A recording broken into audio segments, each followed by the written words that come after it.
Welcome to Blood Lily, written and read by Jenny Allen. This will be part 1 of my series, and we start at chapter 1. It takes a tremendous amount of force for a wooden stake to break through the sternum and penetrate the heart. Lilith snapped on purple nitrile gloves as her mind wandered to the movies and TV shows littering pop culture. It always appeared so easy, she thought. A light thrust for an ordinary human, usually a cheerleader, and bam! No more vampire.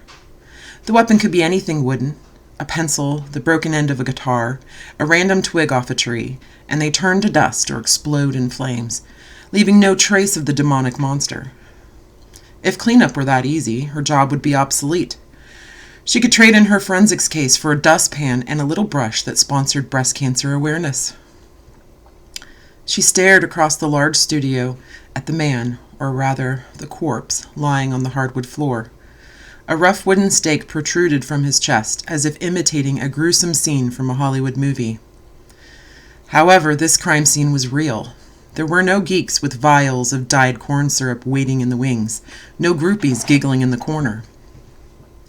The air was thick with the coppery scent of blood, warring with the ever-pleasant odor of early decomp. She paused, placing the back of her gloved hand against her nose, taking a moment to adjust to the overpowering scents. Even from the doorway, the body's pallor was alarming. Rice powder makeup obscuring a vitamin D deficiency made the most sense. The inadequate levels would also cause bone softening. Although it would make the killer's job less arduous, it would still take more than a light jab from a 95-pound girl. The fact that his black shirt lay open, with the glints of missing buttons scattered around the room, showed a certain intimacy. The scene told a story. Either the assailant had a personal connection to the victim, or a peculiar ritual style of killing. Since this was the first staking she had seen in a couple years, she was betting that whoever hammered a chunk of wood into his chest knew him. The body was far too thin and malnourished, devoid of any real musculature. The smooth, sunken chest indicated the victim might be underage, perhaps a runaway from an abusive home. Of course, severe enough nutritional deficiencies would stunt his growth. His long hair lay across his face in a shaggy mess, complete with a harsh black dye job. Mascara and thick eyeliner ran down his prominent cheeks in watery globes. His pants were vacuum-tight and predictably black, too. Goths were pathologically allergic to color, especially pastels. Red was the only acceptable exception, well, that and purple or hot pink for girls, but only in trace amounts. Silver chains draped all over his pants and glistened in the pool of blood. Yeah, no doubt Hollywood pegged this guy for a vamp. He was probably brooding and sorrowful, too. A beep from her Bluetooth interrupted her train of thought. She slipped little fabric booties over her plain flats before reaching up and pressing the call button. She meticulously picked her way into the room, keeping a straight line toward the body. "Lilith!" The tinny voice of Detective Alvarez sounded bored. Expecting someone else to answer? His soft chuckle crackled in her ear. She needed a better Bluetooth. "Hey, you never know. Might catch you with company one day. Perhaps male company." His voice lost the bored edge, sounding almost energized with liberal hints of a Spanish accent. "Cute. Take you all night to think that one up." She smiled as she studied the room. Nothing seemed out of place, not that she could tell.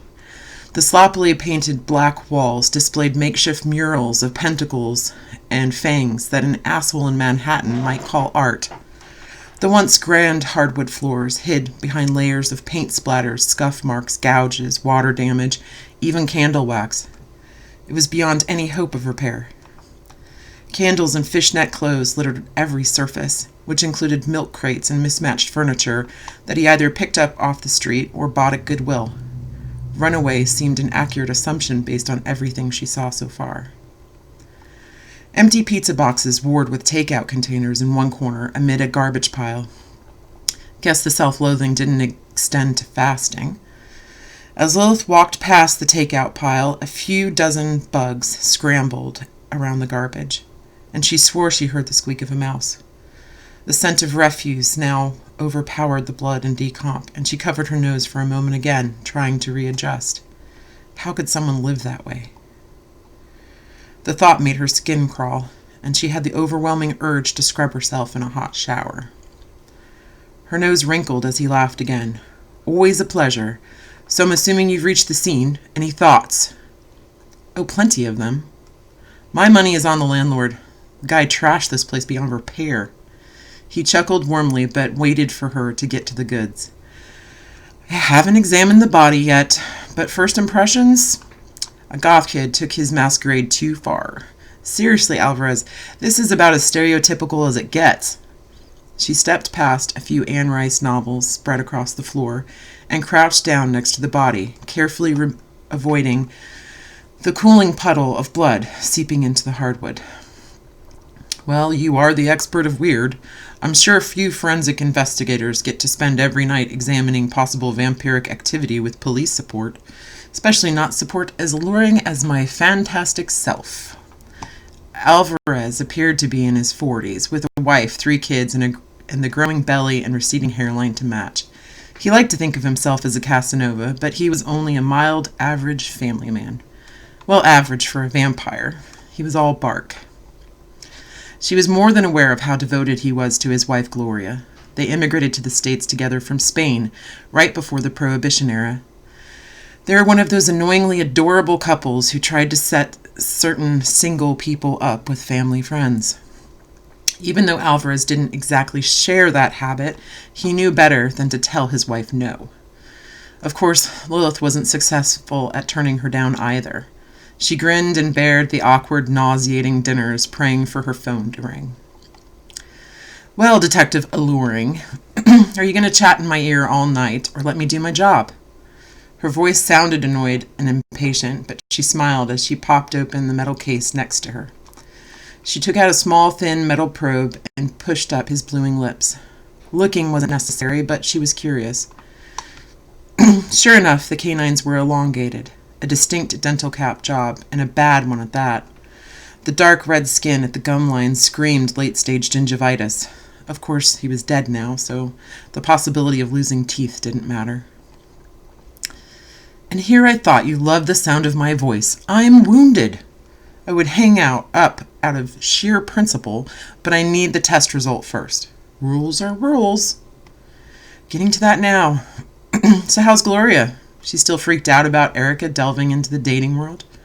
Her keen eyes studied the wound, the puffed red skin around the stake, the drying blood. He was alive when someone impaled him. She glanced at his hands, his arms, no signs of defensive wounds or restraints. The only contusions she saw were around the cause of death. Lilith carefully reached into her kit and pulled out a pipette, a glass slide, and a tiny vial filled with pink liquid. Alvarez was more than happy to rant about the family that he adored while she worked. Gloria wants to handcuff the girl to her bed. I don't think she remembers being 16. Or maybe she does, come to think of it. His throaty chuckle crackled in her ear as she deftly secured a tiny sample of blood from the wound and dropped it on the slide. Then she pulled a drop of pink liquid to dab on top. No reaction. Human, the victim, though I think Gloria might have the right idea, Lilith said plainly and stowed the materials back in her case. I seriously doubt this had anything to do with us. There's a metal mallet next to the body, and the end of the carved stake is splintered and flattened. Let homicide deal with it. Lilith glanced up near her shoulder. Something torn was half hidden by his shirt.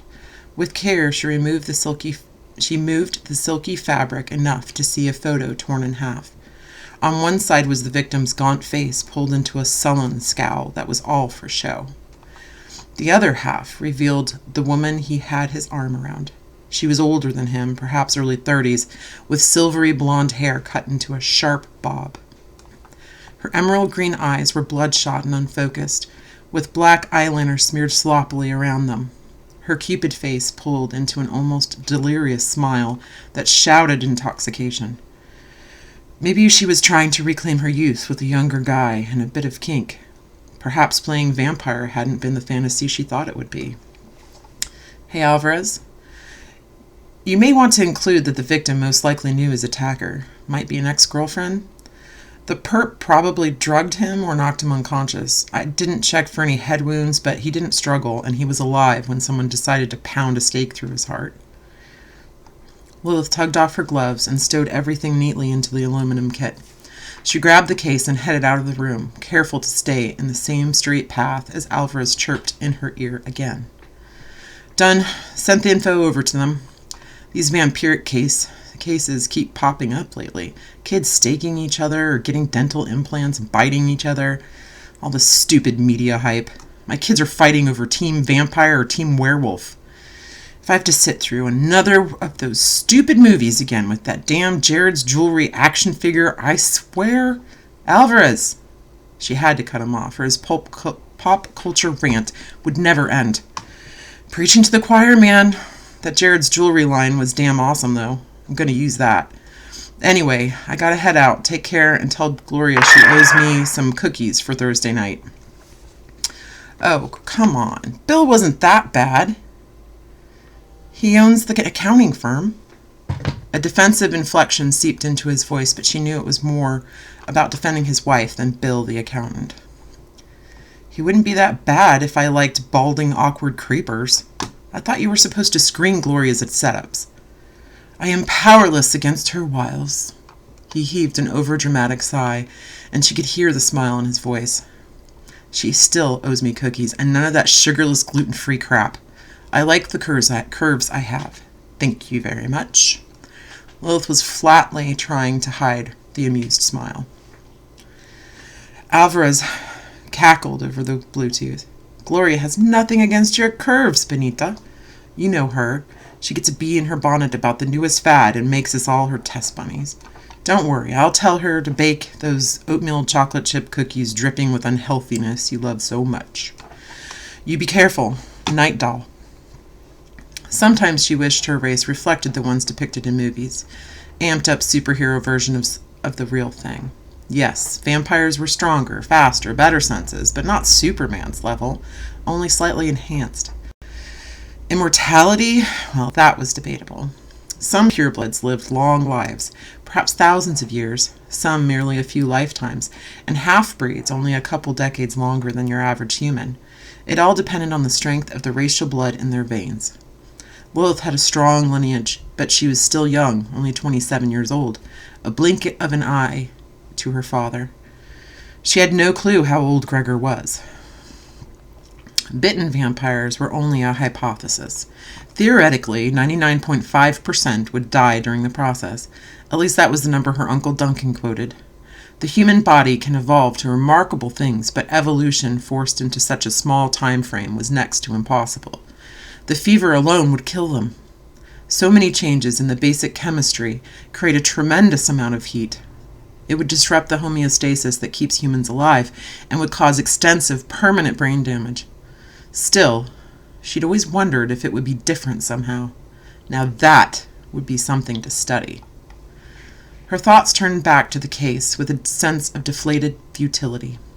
It was another in a lengthy line of false alarms. Only a dozen or so documented vampires lived in New York, and half as many undocumented. The percentages of vampire violence versus human crimes were heavily skewed toward humans since they outnumbered them about 1,000,000 to 1. It was a rare occasion when she honestly had to use her kit. Of course, that should be a good thing. Somehow she couldn't put her heart completely into that thought. She wanted something to chase, a mystery to figure out, a reason for her to stare at dead bodies every night. It felt odd to wish for a vampire killer or victim, but there it was. She wanted a purpose.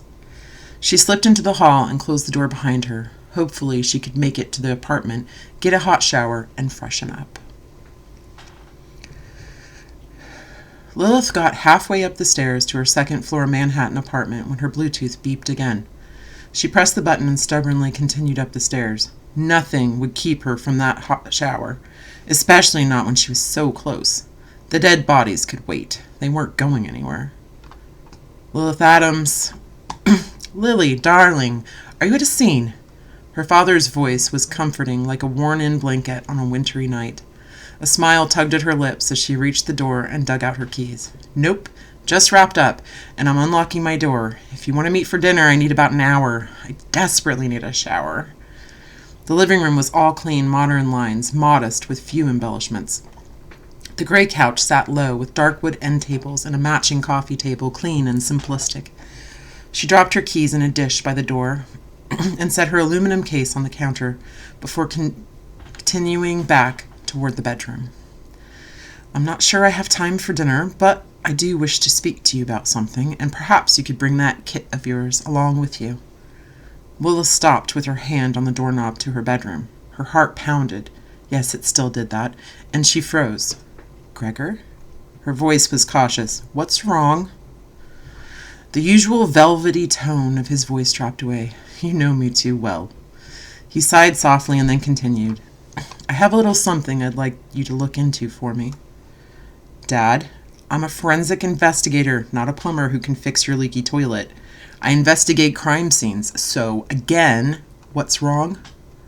Her fingers turned white as her grip on the door handle tightened. Suddenly she was taking back all the earlier hopes for a crime scene to investigate. Damn. Careful what you wish for. "Lilith." He used her full name, a startling rarity.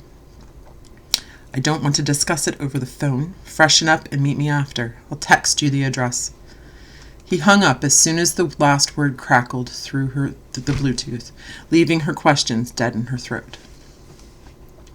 As her mind reeled through endless possibilities, she twisted the knob and opened it to her bedroom.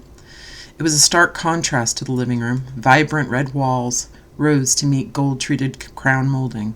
Swaths of luxurious fabrics in reds, golds, and purples covered the room. Teak wood embellishments from India accented the walls and squat tables. The room was her sanctuary, the one part of the apartment that was absolutely her. Of course, no one ever saw it. Like the most important parts of her, it stayed hidden away, secret. Dates weren't allowed here. She didn't want anything to taint her small version of Eden. She kicked off her shoes and crossed the plush carpets, reveling in the luxurious texture on her bare feet.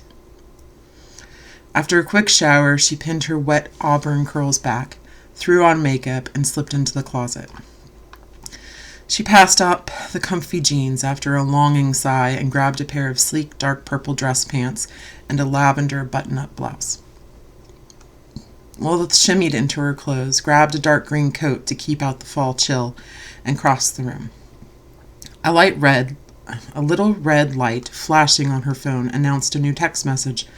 The address Gregor sent wasn't one she was familiar with, someplace near Central Park. Not a neighborhood for strolling around at night.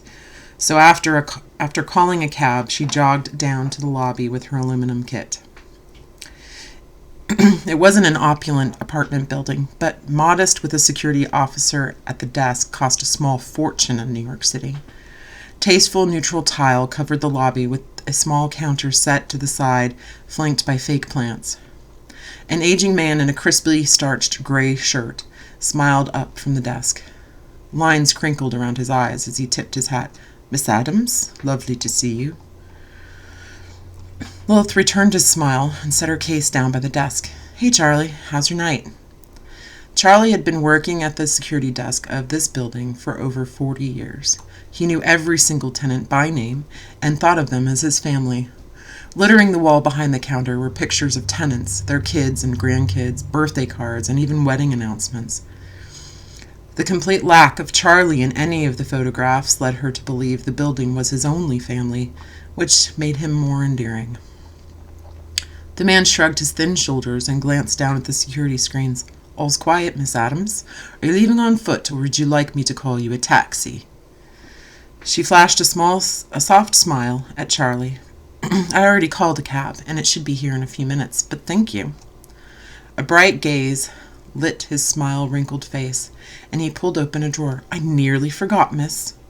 He slid a cream envelope across the counter. "This was dropped off for you." Lilith frowned at her name scrolled on the front in vaguely familiar calligraphy. It tugged at her, but she couldn't quite place it. She flipped the envelope over, but it was blank. Who dropped this off? Inside was a small slip of parchment paper with a faint rubbing of an arrow. She opened the envelope wide, but nothing else was inside. Strange uneasiness settled over her shoulders. Charlie shared her confusion. Well, I don't know. She glanced up sharply from the odd scrap of paper as the uneasiness tingled up her spine. How was that possible? She tried to keep the edge out of her voice. Charlie was old and charming, but no matter how lovable he was, she paid handsomely for the safety of a building with a security guard and video surveillance. Well, I left the desk for a moment, had to use the men's room. Anyway, when I got back, this was sitting here. I didn't see anyone. Charlie appeared a little nervous because he took his job seriously. I tried to watch the tape, but that new guy, Gary, he didn't switch the tapes out this afternoon. He shook his head with a stern frown. I understand if you want to file a formal complaint with the apartment association. Charlie straightened up like a man preparing to take his punishment. The anger leaked out of her as she stuffed the slip of parchment back into the envelope and plunged it into her coat pocket. Blowing up at Charlie would accomplish nothing.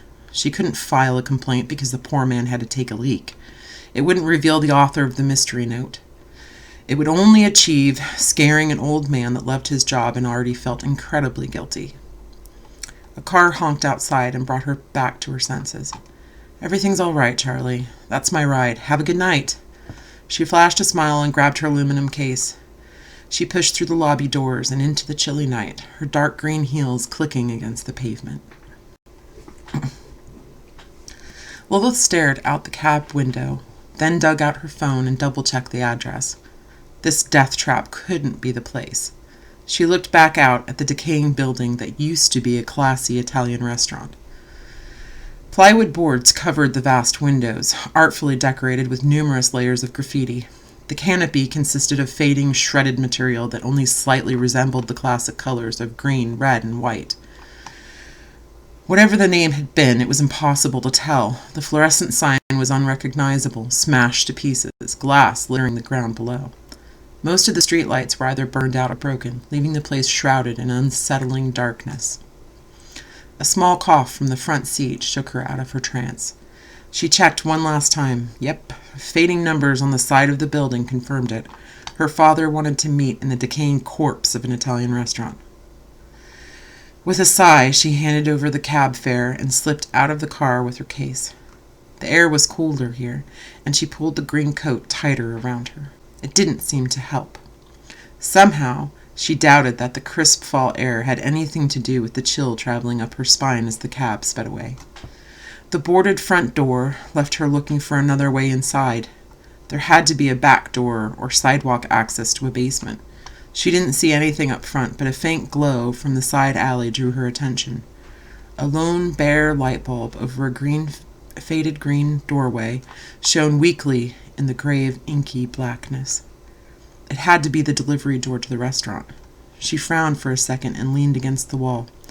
Why in the hell did Gregor want to meet here? She swallowed the nervous lump in her throat. It was just an alley. An ordinary alley like ones she'd seen 100 times. The clink of a bottle falling against concrete echoed in the dark recesses. It was only a creepy-ass alley in the middle of a run-down block in a bad neighborhood in New York City. So much for the inner pep talk. Not for the first time, Lilith wished she had more in common with Hollywood vampires. Wouldn't it be nice to throw on a black latex suit and be an instant badass? Hey, it worked for that chick from Underworld. With a deep breath that wasn't anywhere near as comforting as she thought it should be, Lilith edged into the mouth of the alley. Rusting dumpsters loomed at the light's edge, with empty boxes and garbage haphazardly littering the wet pavement. Plenty of places for a psycho to hide. Genuine fear crept up her spine, deep down in her bones. Something was wrong here. She could feel it, smell it in the air. It couldn't merely be hyperactive imagination. Her olive eyes fixed on the impervious darkness cloaking the depths of the alley as she held her breath, straining to hear something. Nothing. Lilith quickly fished out the pepper spray from her case and kept her finger poised over the trigger. With a resolute sigh, she strode past the dumpsters, every nerve tensed in alarm. There were a few sounds of scuttling feet, too tiny to be anything more substantial than a cat, but nothing else. The tip of her dark green heels hit the faint cone of light from the bulb, and at once she felt better. Funny how it felt like light would scare away the bad men. Of course, technically, it only made someone easier to see. Yet, it was still a universal comfort against evil, thanks to the cathedral architects of the early Renaissance. Oh yeah, her inner monologue was rambling nervously. The terrifying screech of grating metal sounded behind her, and she jumped, whirling around. Her heart leaped into her throat and pounded in her ears. She panted for a shaking breath as she stared down the darkness. The air smelled cloyingly sour, like death and decay. True, the dumpsters might have been the source, but deep down she didn't believe that. The metal scream sounded again, running across her nerves like razor wire. She whipped back to the door and pounded her fist against it with all her might. She bounced impatiently and kept looking around as the metal screech tore through the air, followed by a faint, wet gargling sound. "Come on, come on, come on," she whispered under her breath as her terrified heart tripped in her chest. Lilith tried as hard as she could to banish the thoughts of a million different horror villains as her whole body trembled with the instinctual desire to run. Her pulse quickened with every passing second, and her lungs became painfully tight as the gargling sound grew louder. As she was about to run for the street in sheer panic, the door swung open enough to let her into the bright kitchen. She scrambled inside so fast that she bumped right into a 6'3" wall of lean muscle. Even in her heels, she had to look up as Chance closed the door and flipped the locks. His laugh was warm, deeper than Alvarez's, as he caught her by the arms to steady her. "Whoa, beautiful, someone chasing you." His hazel eyes showed flecks of green, and they glinted with his magnetic smile, one that typically made any woman melt, and he knew it. The smile faltered as soon as he took a good look at her. "You're pale as a ghost. Are you okay?" There was a strong undercurrent of concern in his voice.